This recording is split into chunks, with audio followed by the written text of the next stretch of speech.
of the Father, Holy Spirit. आमीन। खुदा का बड़ा शुक्र अदा करता हूँ कि खुदा जो है वो बार बार हमें मौके दे रहा है कि हम इकट्ठे हों और खुदा की आवाज को सुने, क्योंकि खुदा की आवाज ही है जो हमें जिंदगी दे सकती है। सिर्फ खुदा का कलाम वो जिस रूप में भी है। जैसे मैंने जब चर्च में आया था 3-4 संडे पहले, तो मैंने कहा था कि खुदा जो है वो अपने कलाम के जरिए बात करता है। फिर खुदा हमारी सिचुएशंस के जरिए, हमारे हालात के जरिए बात करता है। खुदा जो है वो क्रिएशन के जरिए बात करता है। और लास्ट वीक मैंने बात की थी कि खुदा लोगों के जरिए, अपने लोगों के जरिए हमारे साथ बात करता है। खुदा कितने ही तरीकों से हमारे साथ बात करता है। और आज का जो हमारा थीम या टॉपिक है, मैं इसे लाइट रखना चाहता हूँ, क्योंकि ये एक ऐसा यानी कि थीम है जो जिसको हम जितना ज्यादा गहरा करते जाएं ये गहरा होता जाएगा। लेकिन मैं चाहता हूँ कि हम इसके जो सरफेस लेवल पे इसको समझें पहले, और फिर जैसे जैसे गहराई में आपको खुदा का रूह लेके जाता है, हम फिर कभी इसको एज अ पार्ट 2 करके भी लेके आ सकते हैं। लेकिन मैं आज इसके इसके जो है कह लें कि इसको as a bird eye view के तौर पर आपके साथ शेयर करना चाहता हूँ कि खुदा ख्वाब और रोया के जरिए कैसे हमसे कलाम करता है। मरकस की अंजील और उसके 4 बाब और 24वीं आयत में यीशु मसीह ने कहा कि खबरदार रहो कि क्या सुनते हो, क्योंकि सुनना ही हमारे ईमान का बायस है। सुनने से ईमान पैदा होता है। तो क्वेश्चन जो कि मैं थिंक कर रहा हूँ कि क्या खुदा आज भी रोया और ख्वाब के जरिए बात करता है? मेरा ख्याल है कि खुदा बहुत ज्यादा अपने इस मीन्स को इस्तेमाल करता है। खुदा रोया और ख्वाब के जरिए वाकई ही बात करता है। हेलन केलर 1880 में एक अमेरिकन एक नॉवलिस्ट, एक एक्टिविस्ट, पॉलिटिकल एक्टिविस्ट और बहुत ही एजुकेटेड वुमन थी। उसने एक बड़ी अच्छी लाइन लिखी जो मुझे बड़ी पसंद है। मैं अक्सर से कोट करता हूँ, that only thing worse than being blind is having sight but no vision। कि अंधेपन के साथ साथ जो और भी एक बुरी चीज है कि हमारी आंखें हों और हमारे पास रोया ना हो। बड़ी खूबसूरत उस औरत ने बात की, जो कि बाइबल के मुताबिक बात है। मिसाल उसके 29 बाब में लिखा है कि जहां रोया नहीं होती वहां लोग पैरिश होते हैं, वहां लोग बेकैद हो जाते हैं। So first of all let's try to explain और कि रोया और विजन, रोया और ख्वाब में फर्क क्या है। सबसे पहले थोड़ा सा ये बेसिक सी चीजें हैं जिसको मैं कवर करना चाहता हूँ। बड़ा ही बेसिक है कि विजन ऑब्वियसली जो रोया होता है जब कोई जाग रहा हो और वो कोई ऐसी तस्वीर देखे, ऐसी इमेजेस देखे जो खुदा की तरफ से एट द मोमेंट में बात कर रहा हूँ, तो उससे रोया कहते हैं। और ड्रीम के लिए ऑब्वियसली जब कोई पर्सन सोया होता है। सो मिसाल के तौर पर पीटर ने जब रसूलों के अमाल उसके 10वें बाब में जब उसने वो चादर पर हर किस्म के अनक्लीन और क्लीन एनिमल्स देखे, तो वो रोया देख रहा था, वो जाग रहा था। इसी तरह यूहन्ना का मुकाशवा जो है, यूहन्ना ने जागते हुए वो सारी रोया देखी जो मुकाशवा के तौर पर खुदा यीशु मसीह ने उसे दिया था। इसी तरह अब जब हम जेकब की बात करते हैं, याकूब की ओल्ड टेस्टमेंट में वो लिखा है कि he rest his head on the rock and then he dream, कि उसने वो लेटा और अपना सर जो है उस स्टोन पर रखा और उसने वो ड्रीम देखी जिसमें जो आसमान के फरिश्ते ऊपर और नीचे आ जा रहे थे। सो ये एक बेसिक सा जो डिफरेंट है ख्वाब और रोया का, लेकिन ये एक्चुअली है एक तरह से एक ही कैटेगरी है। ख्वाब और रोया के बारे में अक्सर ख्याल किया जाता है कि ये हमारे कॉन्शियसनेस में जो इमेजिनेशन होती है, हमारे जो तस्वुरात है, ये इसे जो है वो क्या कहते हैं, इसे पैदा करते हैं। ट्रू, ये भी सही है। ख्वाबों के बारे में अक्सर कहा जाता है कि शायद कोई हमारी पुरानी मेमोरी, बचपन की शायद कोई मेमोरी, कोई हादसा जो हमारे साथ कोई बहुत ही कह लें कि ऐसा हादसा जिसने हमारी मेमोरी को, हमारी पूरी पर्सनालिटी को हिला दिया हो, तो वो भी कभी कभी हमें ख्वाब में नजर आता है। लेकिन बॉटम लाइन जो मैं ये कहना चाह रहा हूँ कि हर ख्वाब या रोया खुदा की तरफ से नहीं होता। कई दफा हमारी मेमोरीज, हमारे हादसा जो जिंदगी में होते हैं, वो भी जो है हमें ख्वाब या रोया दे सकते हैं। बल्कि मैं ये कहूँगा कि मोस्टली जो हमारे ख्वाब होते हैं, वो शायद हमारी अपनी इमेजिनेशन या अपनी ही कोई ना कोई ऐसा हादसा गुजरा होता है, कोई अपनी मेमोरी होती है जो हम देख रहे होते हैं।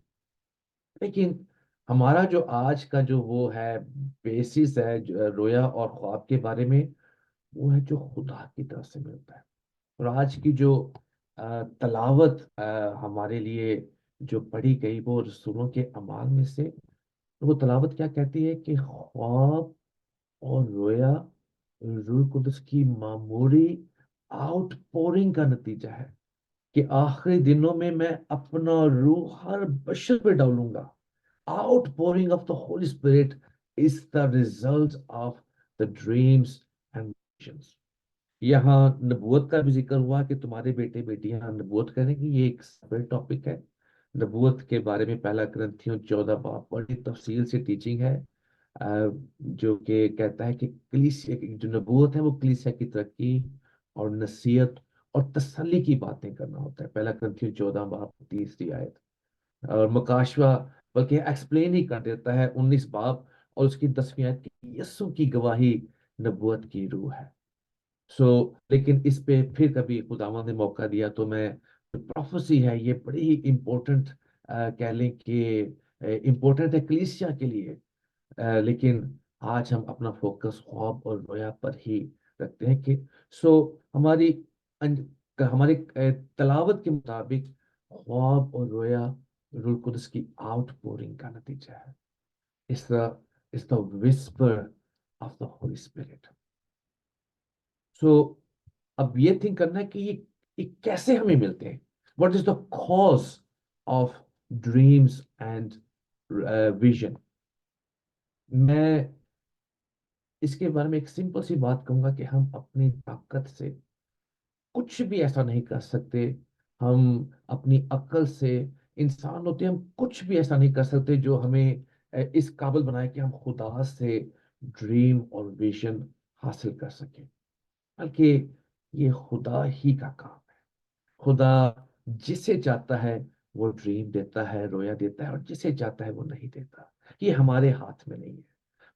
हम अपने आप को इस काबिल नहीं बना सकते कि इवन पादरी होते हुए या इवन बिशप होते हुए भी हम जितने मसीह खुदा के करीब चले जाएं। ये खुदा ने अपने हाथ में रखा है कि वो किसको कौन सा गिफ्ट देता है। ये रूह कुदस के गिफ्ट्स हैं। और किसी को कलाम का गिफ्ट है, किसी को जो है वो प्रोफेसी का गिफ्ट है, किसी को जो है तर्जुमे का गिफ्ट है। ये रूह कुदस ने अपने हाथों में ये गिफ्ट्स दिए हुए हैं।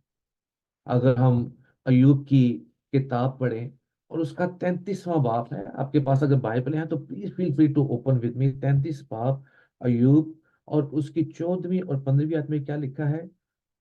क्योंकि खुदा एक बार बोलता है, बल्कि 2 बार, ख्वाह इंसान उसका ख्याल करे ख्याल ना करे। और खुदा कैसे बोलता है? गौर से सुने, ख्वाब में और रात की रोया में, जब लोगों को गहरी नींद आती है। ये खुदा का कलाम अयूब नबी, खुदा के खादम के मुताबिक कि खुदा ख्वाब के जरिए और रोया के जरिए, ख्वाह हम सुने या ना सुने, खुदा हमसे बात करता है। सो कलाम के मुताबिक ख्वाब और रोया खुदा का चुना हुआ तरीका है।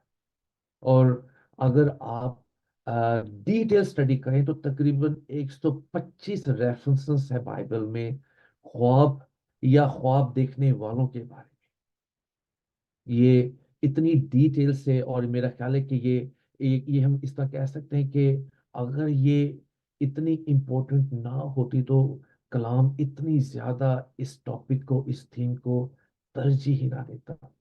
हम क्या कहने, पैदाइश से चले जाएं, अब्राहम, और उससे और अब्राहम के बाद यूसुफ को देख लें जो ख्वाब देखने वाला था। फिर उसके बाद आहिस्ता आहिस्ता आगे आए तो क्या कहते हैं, दाऊद को देख लें। फिर उसके बाद जो नबी थे, दानियल नबी और हिजकिय्याह नबी, इन तमाम नबियों को खुदा ने ये बख्शिश बख्शी थी। 145। हबक्कूक 2 बाब और उसकी दूसरी और तीसरी आयत में क्या लिखा है कि रोया को तख्ती पर ऐसी सफाई से लिख कि लोग दौड़ते हुए भी पढ़ सके। ये इसके मतलब क्या है कि खुदा अपने खादमों को, कलीसिया को चाहता है कि हम रोया को अपनी जिंदगियों में इस तरह से जाहिर करें कि खुदा की आवाज जो है ना सिर्फ कलीसिया में, बल्कि जो आम लोग हैं जो कलीसिया का हिस्सा भी नहीं होते, वो भी वो भी दौड़ते हुए भी, इवन यानी कि वो भी आराम से पढ़ सके, इजली पढ़ सके। सो अमाल 2 के मुताबिक ख्वाब और रोया रूह कुदस की आउटपोरिंग का जो है नतीजा है। और ये खास बिलीवर्स के लिए बात की गई है, जो अभी सिस्टर जी ने हमारे लिए तलावत की, कि तुम्हारे बेटे और बेटियां जो है वो क्या कहते हैं, वो नबूवत करेंगे। तुम्हारे जो जवान है वो रोया और तुम्हारे बुरे ख्वाब देखेंगे। लेकिन ये सिर्फ बाइबल को अगर हम वाइडली देखें तो ये सिर्फ बिलीवर्स के लिए ही नहीं है। अगर हम ओल्ड टेस्टामेंट में चले जाएं तो खुदा ने इस अपने मीज के जरिए, ख्वाब और रोया के जरिए जो जो जो ईमानदार नहीं थे उनसे भी कलाम किया। याद करें नबूकत नजर को, कि खुदा ने उसे ड्रीम के जरिए बात की। उससे पीछे चले जाएं तो फराउन को खुदा ने जो है, जब यूसुफ जो है, यूसुफ की बात करते हैं फराउन, और उसके बाद जो दूसरे वो 2 लोग जो जेल में थे उसके साथ, यूसुफ के साथ, उनको भी जो है वो भी ईमानदार नहीं थे, लेकिन खुदा ने उससे उन्हें भी जो है अपने ख्वाब के जरिए उनके साथ कलाम किया। सो मैं फिर वही बात जो पहले कही थी कि खुदा जिससे चाहे वो बात करता है। इससे पहले कि मैं लंदन आता, मैं जब नॉर्थ में था तो मैंने 3 चर्च प्लांट किए थे, और एक जो चर्च था वो इरेनियन कम्युनिटी के लिए मैंने प्लांट किया था। तकरीबन हमारी कॉन्ग्रेगेशन जो है तकरीबन 70-80 के करीब हमारी आई, अच्छी गुड बिग कॉन्ग्रेगेशन थी।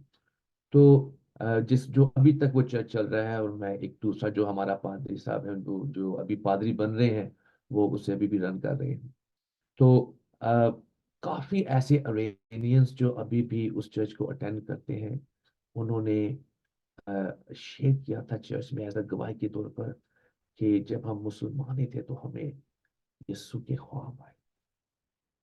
सो इस बात को नजर रखते हुए परहैप्स ये हमारी जिम्मेदारी है कि हम अपने उन दोस्तों के लिए, अजीजों के लिए जो मसीह नहीं है, हमारे जूइश फ्रेंड्स, हमारे मुस्लिम फ्रेंड्स या हमारे हिंदू फ्रेंड्स, हम इनके लिए दुआ कर सकते हैं कि खुदावंद अपना मुकाशवा ख्वाबों और रोया के जरिए इनके साथ शेयर करें।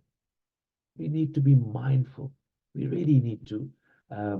लेकिन इसके साथ मैं एक वार्निंग के तौर पर जो है एक बात करना चाहता हूँ। ये जरूरी है कि जैसे मैंने पहले कहा कि सारे ख्वाब जो है वो खुदा की तरफ से नहीं आते। ख्वाब और रोया, बाइबल जो है वो हमें बड़ी क्लियर टीचिंग देती है।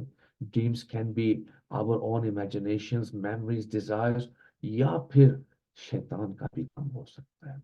दूसरा ग्रंथियों उसका 11वां बाब है, उसकी 14वीं आयत बड़ी खूबसूरती से पौलुस कहता है कि इस शैतान के बारे में कि उसके उससे खबरदार रहो। Why? Because he can transform himself into an angel of light, कि वो नूरानी फरिश्ते का रूप धार सकता है।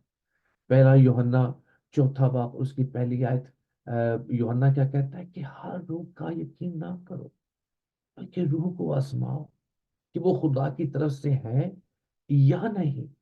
ये जरूरी चीज है कि हम जब भी, खास तौर पे क्योंकि ख्वाब और रोया जो है ये हाई कॉन्शियस की चीजें हैं, इस वजह से हमें इनको बहुत लाइटली नहीं लेना चाहिए, हमें टेस्ट करना चाहिए।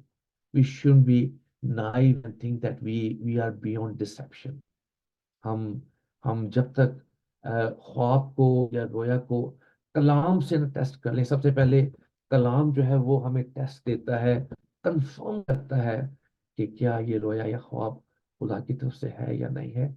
और उसके बाद खुदा के लोगों से, जैसे यूसुफ को अगर याद करें, दानियल को याद करें, खुदा ने अपने लोगों को ये जो है ये गिफ्ट दिया हुआ है। हो सकता है कि ये आपको गिफ्ट ना मिला हुआ, लेकिन आपको ख्वाब आ रहे हैं, आपको रोया में खुदा कलाम कर रहा है, and you do not understand what's happening. Go and seek council from godly people. वो जो खुदा के चुने हुए लोग, जिनको खुदा ने एक खास गिफ्ट दिया हुआ है, उनसे आप बात करें। ये एक मेरे ख्याल में इसकी एक अच्छी मिसाल है। जैसे हम में से कई लोग यहाँ मेडिकल जो है वो बैकग्राउंड से है। MIR जो मशीन है, उसका टेस्ट जो है वो तो एक टेक्नीशियन ही करता है, लेकिन रिजल्ट को जो है एक एक्सपर्ट ही इंटरप्रेट करता है। सो ये कह लें कि ख्वाब और रोया जो है ये एक स्कैन की तरह है। सो इसे इंटरप्रिटेशन की, कंफर्मेशन की बहुत ज्यादा जरूरत है। और यही बात यूसुफ जो है वो ओल्ड टेस्टामेंट पैदाइश की किताब और उसके 40वें बाब उसकी 8वीं आयत में, जब वो उन दो लोगों को, जब वो प्रिजन में होता है और दो लोग उसके पास आते हैं अपना ख्वाब लेकर, तो यूसुफ के लफ्जों पर गौर करें। 8 आयत में लिखा है, क्या ताबीर की कुदरत खुदा के पास नहीं, खुदा को नहीं। Joseph says that interpreting dreams is God's business. So ये एक वार्निंग थी जो मेरा ख्याल है कि हम सबको सुनने की जरूरत है। सो हमने सो फार एस्टेब्लिश किया कि ख्वाब और रोया में डिस्टिंक्शन क्या है। फिर हमने ये देखा कि ख्वाब और रोया को कॉज कैसे करते हैं, हम किस तरह से इसे रिसीव कर सकते हैं। फिर हमने जो है इस वार्निंग के बारे में जो है वो तफसील से पढ़ा। लेकिन उससे पहले मैंने बात की थी कि ख्वाब और रोया रूह कुदस की विस्पर है, रूह कुदस की आउटपोरिंग है, जो कि ना सिर्फ बलीवर्स के लिए बल्कि जो ईमान से बाहर है उनको भी खुदा उनसे भी बात करता है। लेकिन अब बात करते हैं purpose. What is the purpose, why God needs dreams and vision. गौर करने की बात है, हम सब इस पर गौर करें। नॉर्मली हम जब भी कोई बात देखते हैं या सुनते हैं, तो हम हर चीज को फिल्टर करते हैं अपने ह्यूमन एक्सपीरियंस से। अपनी गुज़िश्ता जिंदगी में जो जो हमने सीखा होता है, जो जो हमने समझा होता है, हम जो भी चीज सुनते हैं, देखते हैं, हम उसे फिल्टर करते हैं, हम उसे अंडरस्टैंड करने की कोशिश करते हैं। So we try to understand things with our religious background, political understanding, through our sociological and psychological understanding। कहने का मतलब क्या है कि अगर आप एक बच्चे को कोई बात करेंगे तो बच्चा अपनी समझ के मुताबिक ही उस बात को समझेगा। अगर किसी बड़े से आप कोई बात करेंगे तो बड़ा अपनी समझ, अपने एक्सपीरियंस, जो जो उसने जिंदगी में लिया है, वो उसके थ्रू जो है वो उस बात को जो की जा रही होती है उसे समझने की कोशिश करता है, या जो देख रहा है उसको इंटरप्रेट करने की कोशिश करता है। लेकिन ड्रीम्स और जो विजन होते हैं, स्पेशली ड्रीम की मैं बात करता हूँ, dream will bypass our experience. Dream जो है वो हमारे सारे फिल्टर्स को जो है ना बाईपास कर जाता है। और और वो जो कुछ भी हमने लर्न किया होता है, खुदा उन सब चीजों को पीछे करके जो है खुदा डायरेक्टली हमसे वो बात करता है जो खुदा करना चाह रहा है, जो कि एक बहुत ही मेरे ख्याल में इम्पोर्टेंट बात है समझने की। So dream represent a sort of higher consciousness, a deeper perception कि खुदा क्या कर रहा है, खुदा क्या करना क्या चाह रहा है, खुदा क्या कहना चाह रहा है। विदाउट आवर फिल्टर्स खुदा हमसे डायरेक्टली जो है वो ड्रीम्स और विजन्स के जरिए बात करता है। और खुदा हमसे जो उस बात के जरिए शायद हमें हमें बड़ा परसेप्शन जो है, बड़ी विजन, बड़ा पिक्चर देना चाह रहा होता है, जो कि हमें जरूरत होती है। मैं एक मिसाल जो है आपके सामने रखना चाहता हूँ। वो मिसाल है यूसुफ और मरियम की नया नामी में। यूसुफ की मिसाल बड़ी ही अच्छी मिसाल है इस पॉइंट को समझने की जो मैं आपसे कहना चाह रहा हूँ। यूसुफ, जिसकी जो अ, मंगनी मरियम से हुई थी, और उसकी दुनिया अपसाइड डाउन हो गई थी जब उसे पता चला कि मरियम जो है वो अ, हामला है, इससे पहले कि वो दोनों आपस में एक होते। और वो उसे छोड़ना चाहता, तो क्या हुआ कि खुदा के फरिश्ते ने ख्वाब में उससे बात, और क्या बात की कि उसे खुदा के फरिश्ते ने उसे एक रेवलेशन दिया, एक मुकाशवा दिया कि देख, उसे छोड़ना, बल्कि जो भी इसके पेट में, वो खुदा की तरफ से, और वो खुदा की तरफ से रूह कुदस की कुदरत से वो हामला हुई, और वो बेटा जनेगी, और वो अपने लोगों को उनके गुनाहों से जो है वो मुआफी देगा। Now here is the point. Yusuf उस टेरिबल सिचुएशन, जब वो ख्वाब में, उस ख्वाब के जरिए खुदा ने उससे बात की, खुदा ने एक उसे ऐसा, यानी कि कह लें कि उस ख्वाब के जरिए एक breaking out of his little and narrow perspective, जो एक आम यहूदी मर्द का पर्सपेक्टिव था, उस ख्वाब की वजह से वो उस पर्सपेक्टिव से बाहर आ गया था, और वो खुदा के बड़े प्लान को देखना शुरू हो गया था। और बड़ा प्लान क्या था कि वो खुदा की नजात का हिस्सा बनेगा। वो जब मरियम को अपने घर ले आया, तो वो खुदा के उस बड़े पर्पस, बड़े प्लान का जो है हिस्सा बन जाता है। अजीजों, जब जब हम खुदा की आवाज अपनी जिंदगियों में रिसीव करते हैं, खुदा को सुनते हैं, वी हम जो है वो बड़ी पॉसिबिलिटीज, न्यू पॉसिबिलिटीज, नए डोर्स, वो दरवाजे जो पहले बंद होते, जो हमें शायद नजर ही नहीं आते, वो खुदा जो है वो हमारे लिए खोल रहा होता है, जो कि हमारी जो ह्यूमन, जो हमारी अंडरस्टैंडिंग है, जो हिकमत है, वो उन्हें देख नहीं सकती। और वो हमारे ईमान को बड़ा कर देती है, और हमें जो है वो करिश देती है, ना सिर्फ ईमान बड़ा कर देती है, बल्कि हमें कुव्वत और हिम्मत दे देती है कि हम खुदा की मर्जी पर चलना शुरू हो जाते हैं। That was a good example of कि कैसे खुदा ने जो है यूसुफ की एक जो नॉर्मल परसेप्शन थी, जो उसका जो नॉर्मल फिल्टर्स थे एक यहूदी होते हुए, उन सबको पीछे करते हुए डायरेक्टली उससे बात की। इसी तरह जो है, हम पालूस के एक्सपीरियंस को याद करें तो एग्जैक्टली ऐसे ही हुआ था। जब अमाल की किताब और उसके 9वें बाब में पालूस दमिश्क की राह पर जा रहा था, तो उसने रोया में, यूसुफ को ख्वाब आया, और पालूस को रोया में यस्सु नजर आया, और उसे खुदा का कलाम मिला। लेकिन पालूस पालूस था, साउल जो तरसिस का था, वो फरीसी था, वो वो जो है वो शरा का आलम था, और और उसके ज़हन में वो भरा हुआ था, जो उसका जो यहूदी तालीमात से भरा हुआ था। और यही वजह है शायद, आई वुड से, कि वो जो 3 दिन की जो ब्लाइंडनेस था, वो फिजिकल तो था ही था, लेकिन उसके साथ साथ आई थिंक वो स्पिरिचुअल भी था। उसे रोया मिली, लेकिन उसे वो समझ नहीं पा रहा था कि वो क्या हो क्या रहा है, जब तक कि खुदा का खादम हननिया उसके पास आया, जिसके पास खुदा का कलाम था। और उसने आकर पालूस से कहा कि ऐ भाई पालूस, उठ और रूह कुदस को रिसीव कर। So what we have learned so far about dreams and visions, कुछ चीजें जो है, जो bullet point as a summary के तौर पर आपके साथ शेयर करता हूँ। Dreams and visions have their place, बड़ी, कह लें कि ये बिब्लिकली तौर पर खुदा का एक चुना हुआ रास्ता है, चुना हुआ एक तरीका है हमसे बात करने का।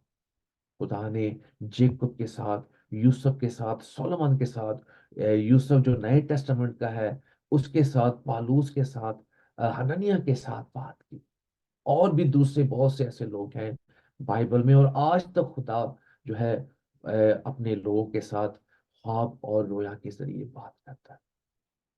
लेकिन ना सिर्फ अपने लोगों के साथ, अगला पॉइंट है कि खुदा जो है वो फेथ कम्युनिटी से बाहर भी, वो लोग जो खुदा को नहीं जानते, अगेन मेरी उस पॉइंट को भी याद करें, पर्पस को, कि खुदा वो तमाम जो फिल्टर होते हैं उनको दूर करके, उनको उनको पीछे करके जो है डायरेक्टली हमारे कॉन्शियसनेस से बात करता है। इसी वजह से लोग जो है जो है जब ख्वाब देखते हैं, यीशु मसीह को ख्वाब में देखते हैं, तो वो समझ ही नहीं पा रहे होते कि एक्चुअली हो क्या रहा होता है। And I think that is the purpose behind it, कि खुदा तमाम फिल्टर्स को, तमाम ह्यूमन एक्सपीरियंसेस को, नॉलेज को पीछे करके उनसे बात करनी है। खुदा ने फैरो से, नबूकदनेस्सर से जो है बात की। खुदा ने साउल साउल जो क्या कहते हैं, साउल तरसीसी जो पालूस बना, उससे बात की। मैंने एक और बात की, भी याद रखें कि dreams can have several sources, natural causes, हमारी अपनी मेमोरीज भी हो सकती हैं, लेकिन ड्रीम्स शैतान की तरफ से भी आ सकते हैं। ड्रीम्स और विजन, इस वजह से हमें बहुत जो है केयरफुल होने की जरूरत है। लेकिन ड्रीम्स और विजन खुदा की तरफ से मिलते हैं। इस वजह से आखिरी पॉइंट जिस पर मैंने गौर आप सबके साथ जो है वो बात की थी, कि all dreams and visions needs to be tested by the word of God, और by the by the people of God. खुदा के लोगों के जरिए से टेस्ट होना ड्रीम्स और विजन का बहुत जरूरी है। इन इन दी एंड, थोड़ी देर के लिए इस एक बात पर गौर करें। मैं जब गौर कर रहा था इस टॉक के बारे में, हमारा खुदा कैसा अजीब होता है, द गॉड ऑफ बाइबल। और ये वाकई ही, जब हम इस टॉपिक पर गौर कर रहे हैं, या फिर दूसरे तमाम रस्तों से जिन जिन से खुदा बात करता है, कि अक्सर हम दूसरे मज़ाहिब में इस बात पर गौर करते हैं, मैं बगैर किसी नाम नहीं कहूंगा, कि इंसान जो है वो खुदा की तरफ जो है अपना रास्ता ढूंढता है, कि किस तरह से खुदा को खुदा की तरफ जो है वो जाए और खुदा को खुश करे। लेकिन जो क्रिश्चियनिटी की स्टोरी है, जो बाइबल का खुदा है, वो बिल्कुल ही ऑपोजिट है। वो ना सिर्फ, नॉट जस्ट रीचिंग डाउन, ना सिर्फ हमें जिस तरह, जिस हाल में हम हैं वो हमें वैसे ही मिलने आया, जिसे हम इनकारनेशन कहते हैं, कि वो कितने ही तरीकों से हमसे बात करना चाहता है, हमसे कम्युनिकेशन करना चाहता है। That means that he cared about us. That means that we matter to him. That means that he truly love us. मैं इन वर्ड्स के साथ आज की स्टॉक को ख़त्म करना चाहता हूँ, कि मैंने 6 रास्ते जो है, 6 डिफरेंट तरीके उनसे वो आपके साथ शेयर किए, कि खुदा कलाम के ज़रिए बात करता है, खुदा सर्कमस्टांसेस के ज़रिए, हालात के ज़रिए, क्रिएशन के ज़रिए बात करता है, खुदा लोगों के ज़रिए बात करता है, खुदा ख्वाब और रोया के ज़रिए बात करता है। बट मैं ये कहूँगा एंड में, these are not just the only ways. रुतुस जैसे भी चाहे बात कर सकता है, जिस मसीह तरीके से, उसके और भी 100,000 वेज होंगे। लेकिन जो बड़ी बात, जरूरी बात वो ये है कि हमें रूह कुदस की तरफ, रूह कुदस के लिए हर वक्त अपने आप को ओपन रखने की जरूरत है, जैसे यूसुफ मरियम के शौहर ने अपने आप को ओपन किया था। आखिरी दिनों में ऐसा होगा, और मेरी दुआ है कि खुदा अपना रूह हम सब पर, जितने इस वक्त खुदा की हजूरी में झुके हुए, सब पर खुदा अपना रू डाले। मेरी दुआ है कि हमारे जो बेटे बेटियां हैं वो नबूवत करें इन जीसस माइटी। मेरी दुआ है कि हमारे जवान जो हैं वो रोया देखें इन जीसस माइटी। और हमारे जो बुजुर्ग हैं, ना सिर्फ हमारी कलीसिया के बल्कि कलीसिया जो पूरी दुनिया में है, वो ख्वाबों के जरिए खुदा की आवाज सुने। खुदा के लोग नबूवत करें ताकि खुदा की आवाज ना सिर्फ कलीसिया में बल्कि कलीसिया से बाहर भी साफ सुनी जाए। In Jesus mighty name we pray, आमीन।